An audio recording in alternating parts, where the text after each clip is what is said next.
Wow! Welcome to AWE, everybody. That's how we started AWE in California this year. It was the first time ever that a point cloud was teleported live on a real stage. And guess who made this happen? This amazing achievement. It was an Israeli company called Mantis Vision. Give it up for the Israeli community. It's great to be hosting AWE for the 9th year and the first time right here in Tel Aviv. Welcome everybody, colleagues, friends, XR pros. Before we get started, can we agree to call the entire spectrum of AR, VR, and MR simply XR? Are you cool with that? We got some yes. Any objections? All right, now we can get started. Go XR, be awesome. It's a powerful message. It means that everyone, no matter what background you're coming from, your gender, your job, XR can make you better at anything you do. But I was actually going for something a bit more punchy, like go XR or go extinct. Because in 2018, every startup, corporation, and investor must get into XR or be left behind. And you don't want to be late to the next wave of spatial computing. And there's no better place to start or to get into it than at AWE. But I'm getting ahead of myself. It's really a great moment in the history of XR. I love XR, as you can see. I've been loving XR for over 12 years now as an entrepreneur, investor, and helping build the ecosystem. But actually, when I think about it, I was primed with my first AR experience way before that, right here in Israel, many, many years ago, before I even could spell what AR means. So I love XR, and I've been looking forward to this day for many, many years. Every once in a while, a revolutionary technology comes along that changes everything. And you guys in this room are the luckiest because you get to lead this new revolution. It's finally happening. XR is rising, and it's lifting all boats. But it took a long while for XR to have this kind of overnight success. It was invented in 1968, and it was quietly brewing in labs all over the world. This year, it's celebrating 50 years. But up until very recently, we were still struggling with just making the basics work. It's almost hard to remember, so I went back to the first AWE back in 2010. It was produced by AugmentedReality.org, a nonprofit that I helped co-found with a mission to advance AR. And I found this old keynote by Augie Award winner Jesse Schell. I think it was still on a VHS tape. And it illustrates the mindset the industry was in back then. Take a look. Have you seen this? It's going to be giant. I'm like, what is it? What's going to be giant? They're like, this AR thing. I'm like, well, what do you do? They're like, well, you hold it up and there's a 3D model. I'm like, and what do you do? And they're like, you tilt it. I'm like, oh, you mean like I can flip it around? Well, no, you can tilt it kind of a certain number of degrees and before it disappears. Remember those days? Back then, we were fools. At least that's how we felt when we were pitching XR to investors or brands. But now the tables are turning. If you don't realize XR is essential for your business, you may be the fool. Ladies and gentlemen, XR is now finally set for growth. Where are we on this chart? On the cusp of a hockey stick. Scotty, can we get a little closer? Great, even closer? That's right. You see, we are right here. And that's a great spot because from here, you can only go up. How can I tell? Here are some of the strong signals supporting this claim. Exhibit A, analysts agree that the potential of the XR market is to hit $200 billion market. They don't always agree on when this will happen, but definitely in the next decade. And some big names are behind it.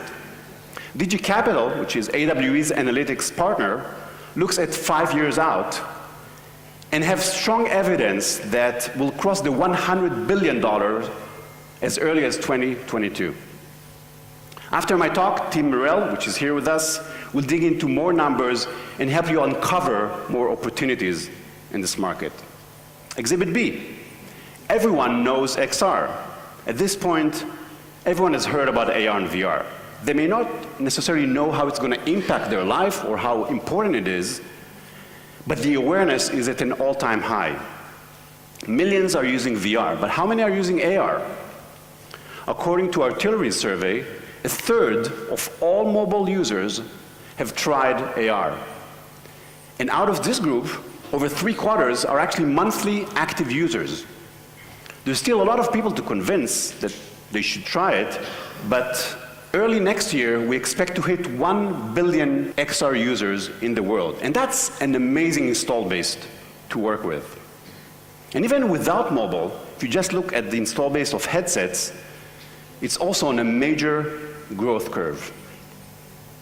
Exhibit C. As of last year, the tech giants are all in. They're making big bets because they see this as the next growth engine beyond mobile, which is stagnating. Exhibit D. Investors are also very excited and very interested. They may be shifting their interest into different sectors within the space, but in the past 12 months, they have invested a record number of $7.2 billion. And finally, Exhibit E for enterprise. Fortune 1000 companies are very enthusiastic about XR, but they're also very pragmatic. ROI studies are showing conclusive evidence that XR is improving their businesses. Over 70% of large corporations have already implemented XR or plan to implement XR in the next couple of years. Just look at this incredible list of Fortune 1000 companies at AWE, which are showcasing their achievements or evaluating next steps for adoption. The competitive advantage is already driving up the interest. So whenever you meet a skeptic, remember these 5 signals. The XR market will hit $200 billion. We are about to hit 1 billion XR users. Most large corporations are adopting XR. Tech giants are making big bets, and investors are all over XR. XR is on the cusp of exploding. I rest my case. And that's why in 2018, everyone must go into XR or go extinct. Now, where does Israel fit in all this? Well, I've been deeply involved in the AR scene here for over 10 years now. I met pioneers like Lumus and Mantis Vision, and later Infinity, Imagine, White Raven, and many others. And we've all heard about how Israel is the #1 in terms of startups and VC capital per capita. And many modern innovations came out of here, like instant messaging, firewalls, social navigation, just to name a few. So it isn't a surprise that in the past 2 years, hundreds of Israeli entrepreneurs have jumped into this new space of spatial computing to disrupt almost any vertical you can think of. In fact, we have assembled a list of over 150 companies right here, startups right here in Israel. And guess what? That means that nearly 5% of all global XR companies are based right here in Israel. It's the highest number of XR startups per capita in the world. And that's across the entire ecosystem, from hardware to software, from tools to applications and solutions. And tech giants have established massive R&D centers here, which are increasingly focused on XR. And this is driven largely by great research, by hardcore tech, but also by creative talent, which is really going to be the key to driving the adoption of XR and making it go mainstream. And we already have some great exits in just the past few years in the XR space. Some say Israel was late to capture the mobile opportunity, but it doesn't look like it has any hesitations when it comes to AR and VR. But it's a challenging environment to raise funds, not to mention acquire customers. On the other hand, many of my colleagues, investors around the world, are really interested in what's happening in Israel. And that's why it made so much sense this year to bring together international investors and corporations with the amazing startups and talents here. The time is ripe to put Israel on the global XR map.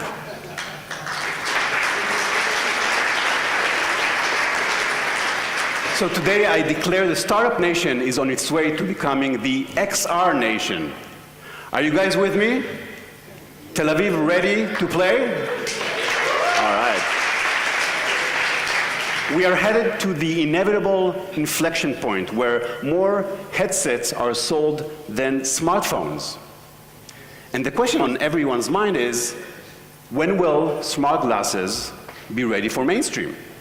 And since 2014, many, including myself, have been guilty of saying it will come in 3 years, but it keeps being 3 years away. So today, I have the definite answer. And the answer is not 42, it's T288. It's of course Apple's code name for their future smart glasses. What can I say? They have a great track record in timing the market right. And it's probably going to be by 2021. But Apple is not the only one. That's something we have to remember. Over 50 companies are already delivering great headsets to the market. And some are even here today. So yes, we all want headsets, but there's no time to waste. Mobile use cases already show value in the market: social, e-commerce, industrial, real estate, healthcare, training, you name it. It's impacting every vertical you can think of. And this current mobile stage is essential to prepare the market for headsets. But with all that amazing progress, the single thing that will make or break this field is how we as an industry handle privacy. What does this face tell you? I'm so sorry for not respecting your privacy. With XR, the amount of data collected about us by corporations will only grow. With everything that we do is captured and analyzed on camera. Privacy will be a huge concern that must never, never, never be underestimated. And by the way, this is maybe a great opportunity to leverage the cyber skills in Israel and combine it with XR. Think about it. In any case, remember this face. But today we're celebrating because we're all going to Spaceland. Why Spaceland? Because we're still living in flatland. We get all our information from 2D flat screens. Flatland is, of course, a reference to the cult classic sci-fi book from 1884. Any fans of the book here? Where's Miko? We got Miko. Thank you, Miko, for the heads up on this one. It's about an imaginary world where people that live in one dimension cannot perceive a world with more dimensions. And when you think about it, it's sort of a metaphor for the transformation we're going through right now. In order to cross over to the next dimension, you need to have people that can actually see into the next dimension. And I believe many of these people are right here at AWE. But why do we want to go to Spaceland? Why do we want to have spatial computing? Marshall McLuhan, one of the greatest thinkers of the 20th century, which pretty much invented media studies, is known for saying, the medium is the message. The idea that each medium has a different effect on the human sensorium and as a result changes the message. But from a new book about media from this century, The Marvelous Clouds, John Peters says, the world is the medium. For many millennia, humans consumed information directly from the real world, from people, places, and things. That's our nature. The world, the original medium, is about to make a comeback. Today, in almost every task in our lives, we constantly switch our attention from digital information to the real world. How many times? On average, 234 times per day. I just made up that number, but doesn't it make sense? So how much time and money can we save if we eliminated that switch? What if we sync all digital information with the real world? For many big companies, studies are showing savings of 25%, 45%, and even 99% in savings. So what if we could sync the data for a whole nation? We could increase the GDP by maybe 20%. That's another number I invented, but doesn't it make sense? At the heart of this change will be something that I call the AR cloud, a spatial 3D map, a digital copy of the real world that allows us to organize information on the physical world itself. We finally have AR that works. We can easily place a hologram in the real world, but it's a lonely experience. It's not persistent, and it's not shareable. The AR cloud enables us to share persistent AR experiences with many users across many devices. And this will make AR go mainstream. The good news, it's not sci-fi. For the first time in history, several startups are demonstrating this is possible today. And in fact, some of them are here in Tel Aviv. However, there's a growing concern in the industry that the AR cloud, being such a critical infrastructure, might be controlled by corporations and could become fragmented across too many instances. And therefore, we're really proud to announce that AR.org, together with 15 other pioneers in this space, have joined forces to create an initiative for collaboration and interoperability among the various AR cloud technologies. And you guessed it, it's going to have a strong focus on privacy. If you want to join, just go to openarcloud.org. I truly believe it will enable humanity to make a big leap forward. And here's what I mean. Kevin Kelly, the Wired founder, recently wrote about how the internet gave us superpowers, thanks to its ability to connect humans in real time. But then he continues, the main event has barely started. One day, he says, 1 million people around the globe will have created something amazing. And I see this as a challenge for the XR industry to create the spatial Wikipedia. In 2001, Wikipedia was probably the dumbest idea in history, but it worked. Now, with the AR cloud, we can enable millions of people to collaborate not with text, but by visually capturing the collective human intelligence about everything, place, and person, and make it available not for search, but at a glance, anywhere you go in the real world.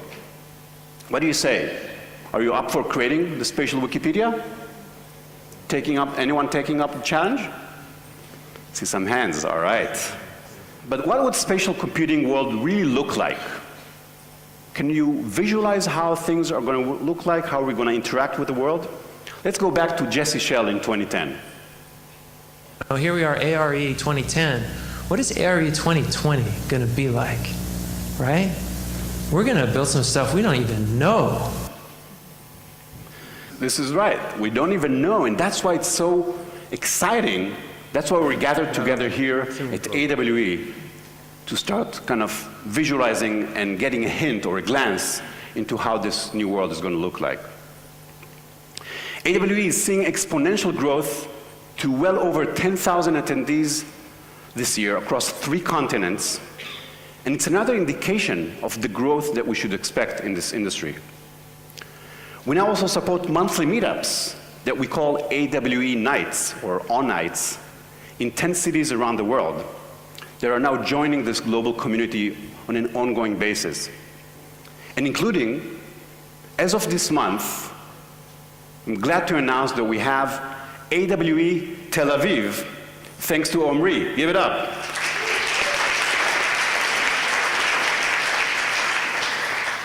And this week, we have 600 XR professionals right here.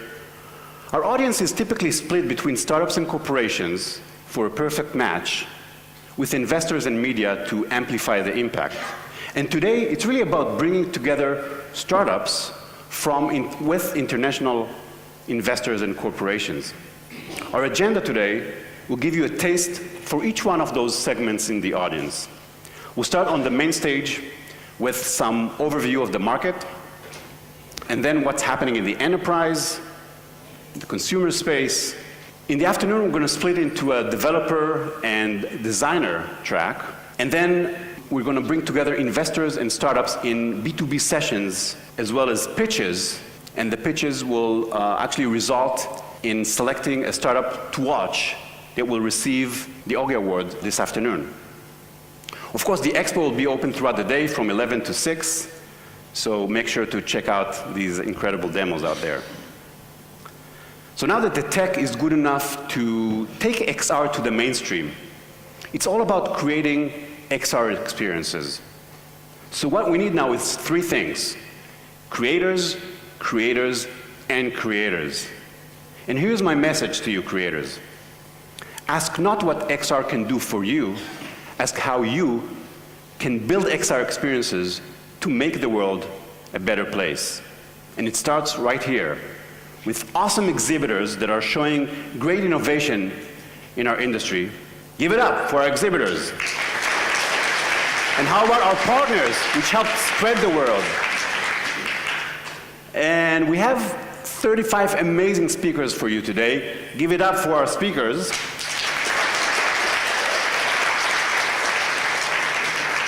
And above all, thanks for our sponsors who made this event possible.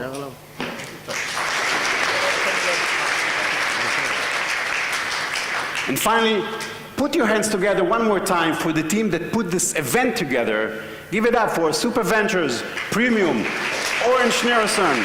Thank you, thank you, thank you. So, quick recap. XR is set for growth, which means we're all going to Spaceland, where the world itself is the medium. And now is the time to go XR or go extinct. And if that's a little too harsh for you, just use XR to be awesome.